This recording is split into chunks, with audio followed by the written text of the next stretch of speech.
গরমের চোটে তুমিও শিওর এসি কেনার কথা ভাবছো, আর না হয় অলরেডি কিনে বসে আছো। সে যাই হোক, এসি যখন মাথায় এসেছে, এই 1 মিনিটের ভিডিওটা দেখে যাও, টাকা বাঁচবে। আজকাল এসির দুনিয়ায় একটা নতুন নাম শোনা যাচ্ছে, ইনভার্টার এসি।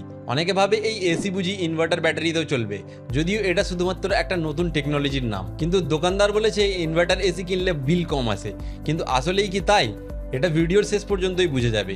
দেখো, এসি মানেই কুলিং, আর কুলিং তৈরি করে কম্প্রেসার।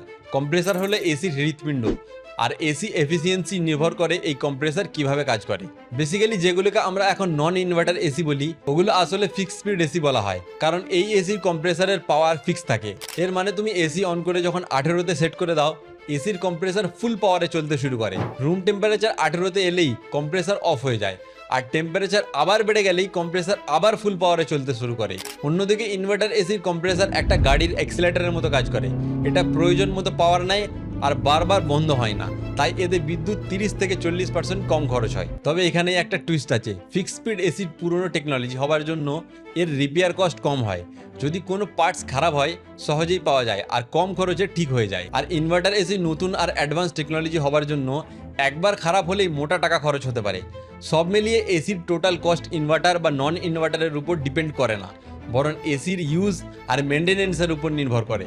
ইনভার্টার বা নন ইনভার্টার এসি বেছে নেওয়ার বিষয়টা আসলে নির্ভর করে ইউজেজ আর মেনটেনেন্সের উপর। যদি সারাদিন এসি চালাও তাহলে ইনভার্টার এসি বেস্ট, কিন্তু যদি শুধু রাতে চালানোর জন্য কেনা হয় তাহলে নন ইনভার্টার এসি যথেষ্ট। কমেন্টে জানাও তোমার এসি ইনভার্টার না নন ইনভার্টার, আর আগে যদি এই পার্থক্যটা জানতে তাহলে কোনটা কিনতে।